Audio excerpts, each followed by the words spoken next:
محترم مسلمانانو ورونو په دې باید پوه شو چې دا د موږ او تاسې د پیدایښت نه مقصد شی د الله تعالی موږ د څه دپاره پیدا کړي یو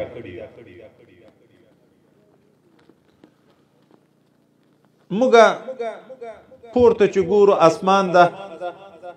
مخته ګورو اسمان ده یو لوري بل لوري شاته ګورو اسمان ده دا دومره عظیم مخلوق چې موږ ته په سترګو باندې راځي او دا زندگی چې په کوو دا عظیم مخلوق د مځکې چې موږ ته په نظر باندې راځي دا جګ غرونه غرونه چې موږ تاسو ته په نظر باندې راځي دا ټول خدای متعال د اشرف المخلوقات چې انسانان دي دغه د خدمت لپاره پیدا دي خو موږ د څه لپاره پیدا یو مقصد د زندگی ده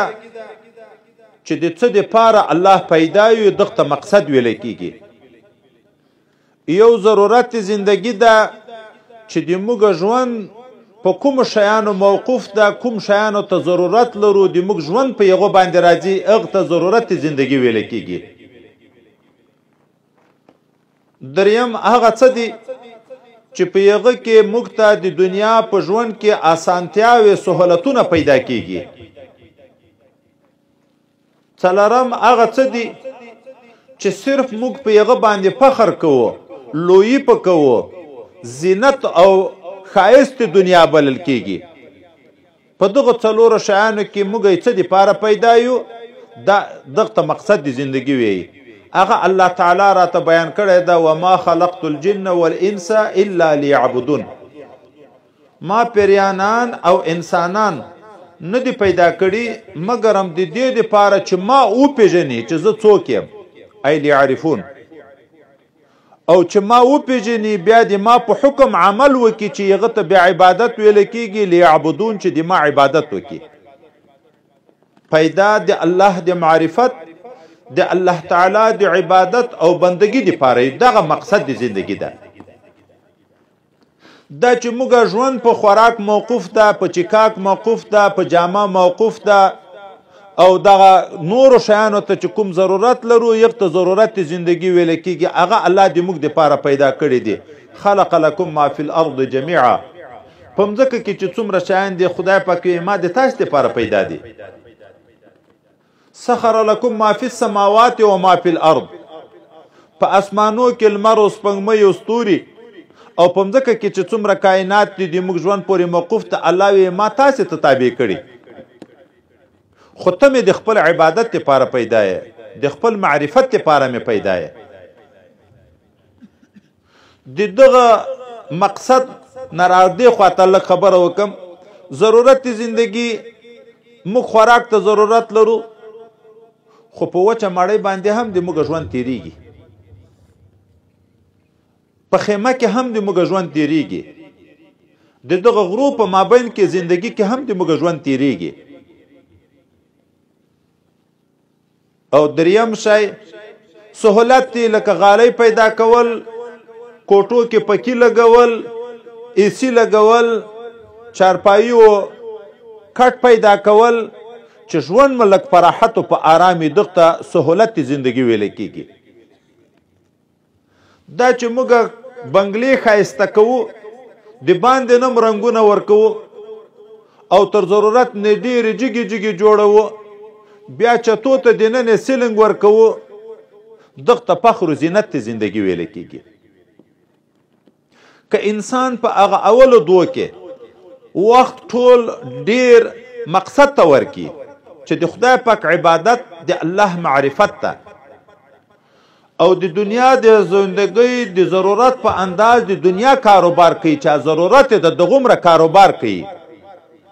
وای دا انسان په ورځ د قیامت په اول نمبر خلکو کې کامیاب ده فسوف يحاسب حسابا يسيرا دغه خلکو سره به ډیر اسانه حساب کیږي ولی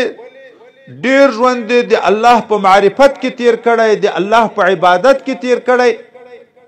او هغه د ضرورت په انداز کاروبار خدای پاک ورته روا کړی نو هغه هم ناروا نشو که زمینداری کوي که دکانداری کوي که نوکری کوي خو دومره انداز چې د الله عبادت و معرفت نشي درنه پاتې هغه هم الله روا کړی زندگی ټوله په روا کې تېره شوه نو د دغه خلکو حساب خود اسانه وي خو دا چې موږ د دغه نه ورې خواته قدم اخلو د خپل نفس د خواهشاتو دپاره د راحت دپاره ډېر غټ کاروبار ته ضرورت لرو فخر و زینت دپاره غټو کاروبارو ته ضرورت لرو نو په کلو کلو باندې موږ د دنیا په کاروبار لګیا یو چې یو غټه بنګله جوړه کړو یو د شپېتو اویاو لکو موټر واخلو پالنګونه او شیان جوړ کړو دغه ځای اوس موږ تباه کړو حساب د دغو ډېر راسره کیږي ولې چې دا غټې بنګلې جوړوو ناروا خو نه دي لیکن چې مقصد په پاتې شو ناروا شو د الله د معرفت لپاره پیدا یو معرفت بعلم نه حاصلېږي چې ټول ژوند عالم ته نه ورځو د خدای پاک د ذات او د صفاتو په باب کې د ده نه څه پوښتنې نه کوو څه نه اورو چې د موږ خالق څنګه ذات ده د کومو صفاتو څښتن ده او بیا د عبادت مع پوښتنه نه کوو چې الله زه د څه دپاره پیدا یم دا لمونځ چې راباندې فرض ده 5 وخته څه ښه لمونځ وکړم کوم ښه لمونځ د موږ نه الله تعالی غواړي دا روژه چې راباندې فرض ده کوم قسم روژه الله تعالی د موږ نه غواړي دا زکات چې راباندې فرض ده کوم قسم زکات د موږ نه الله تعالی غواړي دا حج چې راباندې فرض ده کوم قسم حج د موږ نه الله تعالی غواړي او ورسره دا پوښتنه وکړو چې په کوم چې شي الله ناراضه کیږي موږ یې منې کړي یو چې دا مکه او دا مکه دا مکه هغه باندې ځان پوه کړو حرام وپېژنو بیا د دغه نه بعد چې کاروبار کوو نو هغه روا ده بیا ګناه نشته پکې خو دا چې موږ د دومره غټه کاروبار سره لګیا شو چې دغه ځای ته نه ور خلاصېږو چې د الله د ذات و صفاتو معرفت حاصل کړو او دا 18 کاله زندگی کې موږ لمونځ نه کوو دا چې لمونځ مفاسد شو که مکروه شو صحیح شو که نه شو صحیح چې پوښتنه وکړو عذر دا وی چې زه خو ملا نه یم ولې دا لمونځ په ملا فرض ده که په ټولو انسانانو فرض ده روژه صرف په ملا فرض ده که په ټولو انسانانو فرض ده ډېر وخت سړی اودس هم وکړي لمونځ هم وکړي خو دا د ده لمونځ د ده د غاړې توق شي په خلاص نشي بلکې په د خپل منځه یې خدای پاک ونیسي سړی چې سلام وګرځوي که په صحیح چوکاټ د شریعت موافق لمونځ یې کړی و دغه لمونځ د الله دربار ته ملایکې پورته کوي دا لمونځ ته یو روحاني وجود ورکول کیږي وایي دغه سړي ته چې سلام وګرځوي دغه ته مخ راواړوي دا لمونځ چې الله تعالی دې د ګناو نه داسې صفا کړه لکه زه دې چې د عیبو نه صفا کړم پاک لمونځ دې وکړم په صحیح لمونځ دې وکړم نو بیا ځي علیین ته هلته قبلیږي د قبولي په ځای کې لیکل کېږي خو که ګوډه مات لمونځ وکړې داسې لمونځ وکړې چې الله په ناراضه وي رسول الله په ناراضه وي د شریعت په احکامو برابر نه وي یا فرض کې پاتې یا واجب کې پاتې یا سنت کې پاتې یا مکروه عمل کې شوی چې سلام وګرځئ دا د لمونځ چې د ده د بدن نه جدا شي دغه لمونځ ته وجود ورکول کېږي دغه لمونځ ده ته وایي مخ راواړئ چې الله دې دغسې تباه کړه لکه زه دې چې تباه کړم بیا چې ملایکې پورته کې اسمان ته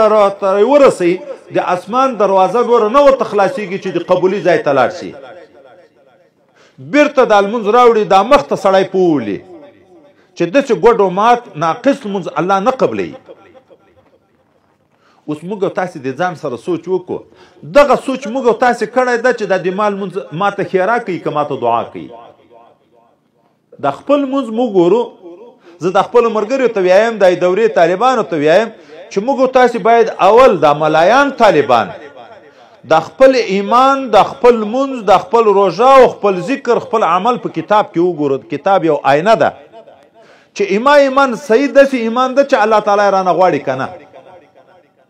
ایمان داسې لمونځ ده چې الله تعالی رانه غواړي که نه که تش په ویلو منډې کوو په تېر شه تر ملایي پورې لمونځ نه کوزده تر سپینې ګیرې پورې لمونځ نه کوزده ولې چې کوم مقصد دپاره پیدا یو موږ هغه مقصد پېژندلی نه ده چې 1500 روپۍ بې ځایه لګول هر سړی موږ په پیږو چې دغه بېوقوفي ده، جهل ده، ناپوهي ده. نو دا دومره عظیم اشرف المخلوقات چې انسان ده، چې په الله دومره ګران ده چې ټوله دنیا ړنګه شي چې انسان نه وي پکې. الله په دغه دومره نه خفه کېږي لکه یو مسلمان چې ناحقه څوک قتل کړي. د یوه مسلمان په مرګ الله دومره خفه کېږي چې دا اوه اسمانونه هم ځکه ړنګ چې الله په هغو نه خفه کېږي. دومره قیمتي انسان ده چې خانه کعبه مبارکه څوک ړنګه کړي چې موږ تاسو ته خو د هغې عظمت معلوم ده، هر څوک یې قدر کوي، خو په هغه الله دومره نه خفه کېږي لکه د یو مسلمان زړه چې ناحقه څوک خفه کړي، صرف مسلمان زړه ازار کړي. که دغه دومره قیمتي انسان چې الله پیدا ده چې د اسمانونو مځکه ټوله د ده دپاره پیدا دي، او دغه انسان بیا عبث زندگی کوي، العیاذ بالله، خدای پاک عبث پیدا کړی، بیا به خدای پاک ته غلط نسبتونه خلک نه کوي. ځکه الله تعالی موږ ته خبر را کړی افحسبتم انما خلقناکم عبثا وانکم الینا لا ترجعون. ای انسانانو، ایا تاسو دا ګمان کوئ چې ما دغسې عبث بې فایدې پیدا کړي چې څه کوئ هغه کوئ، ما ته به نه راځئ، زه به بیا په قیامت کې پوښتنه نه درنه کوم؟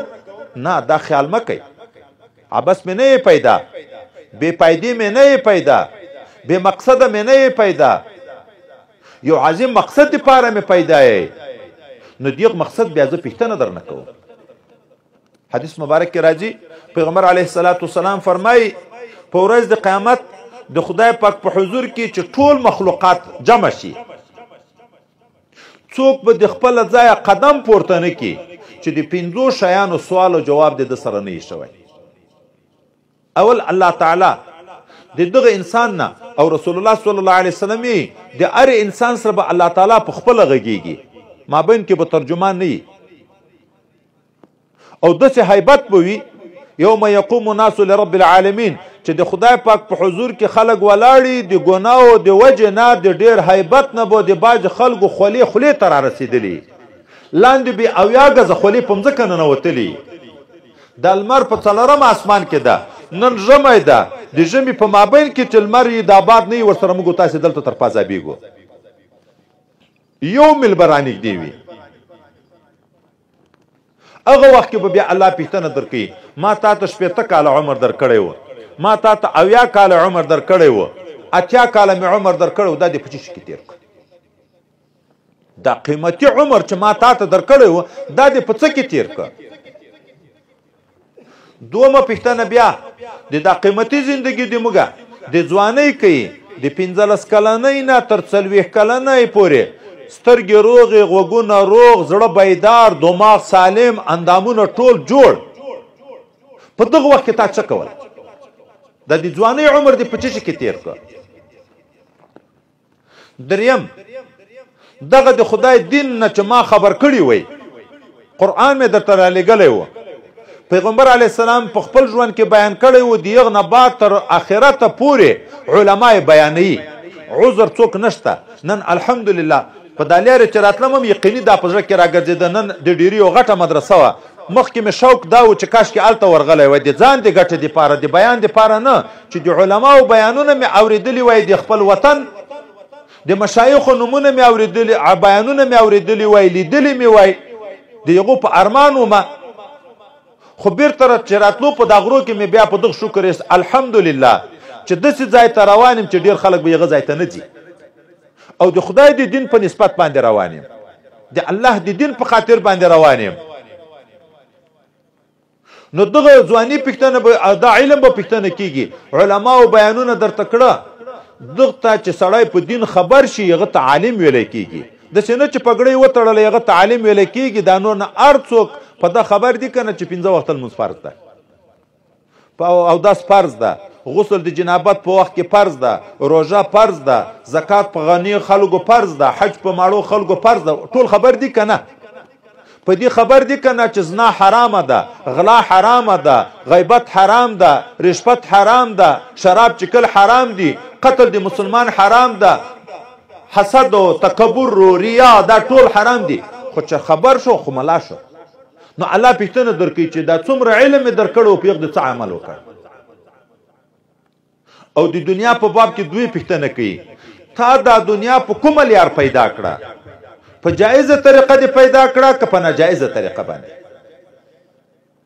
بیا دومره پوښتنه کوي دا دنیا چې ما تا ته درکړه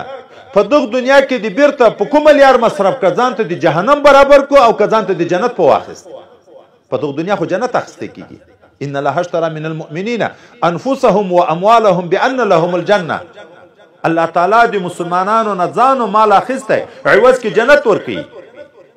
دغه قیمتي دنیا دا عزتمنه دنیا چې جنت په اخیستی کېدو تا په کومه لار کې مصرف کړه؟ چې د دغه پنځو شیانو سوال او جواب نه یې شوی د ځای نه قدم هم څوک نشي اخیستی. چې چا په مقصد د زندگی کې وخت تیر کړی چې د الله معرفت ته، د الله تعالی عبادت ته، د الله تعالی بندگی ده، نو حساب ذاتي اسانه ده. د پنځو سرو شیانو حساب ذاتي اسانه ده، خو چې د الله د دین نه خبرې په دین د عمل کړی چې پوښتنه درنه کېږي د مقصد کې د وخت تیر کړی، بې مقصده د وخت نه ده تیر کړی. ځکه د داسې خلکو سره بیا خدای پاک حساب هم ډېر اسانه کوي. که انسان د څه ګناه تر شوي وي خو چې ډېر وخت په مقصد کې تیري، ملایکو ته خدای پاک وایي چې یو څو کنکۍ ګناوې ورته ذکر کوي.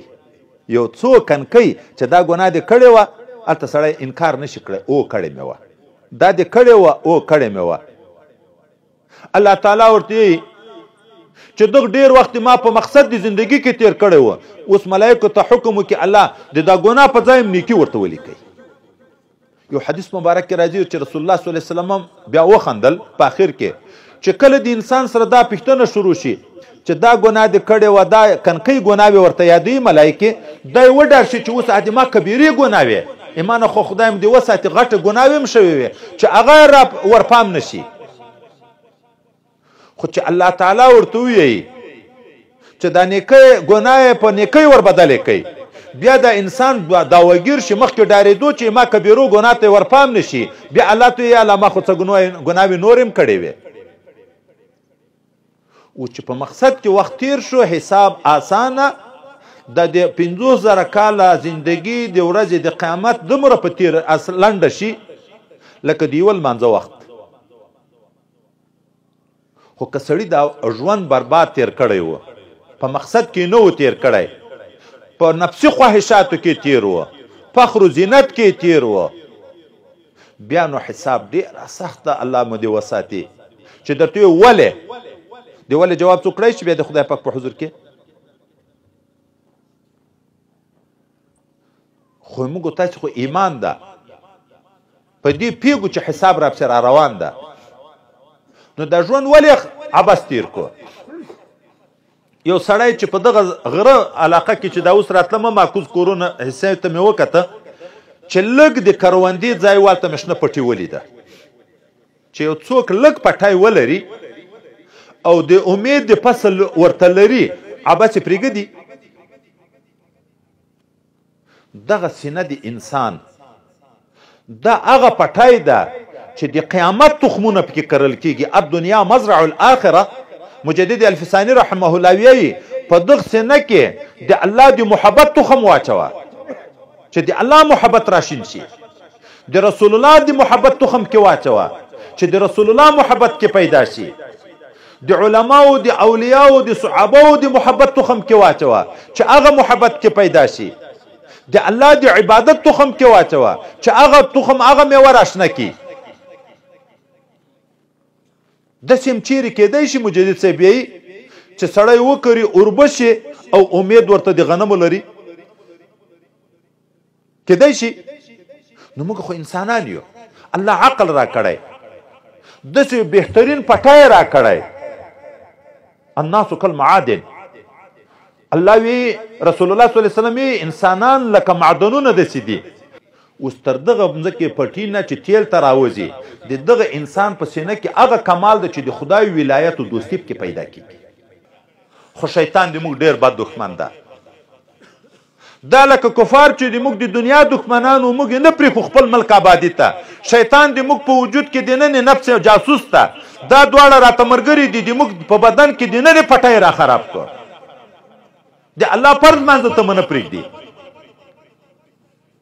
فرض روژې ته مو نه پرېږدي، فرض زکات ته مو نه پرېږدي، فرض حج ته مو نه پرېږدي، او شپه ورځ په موږ داسې ګناوې کوي چې جهنم ته مو برابروي. موږ باید دغه ته پوه شو چې موږ د یو مقصد لپاره پیدا یو، چې 500 روپۍ بې مقصده عبث بلل کېږي، پاگل سړی بلل کېږي. خالق لا یزال دا دومره دنیا عبث نه ده پیدا کړې. دغه امانتو د موږ نه بیا پوښتنه کېږي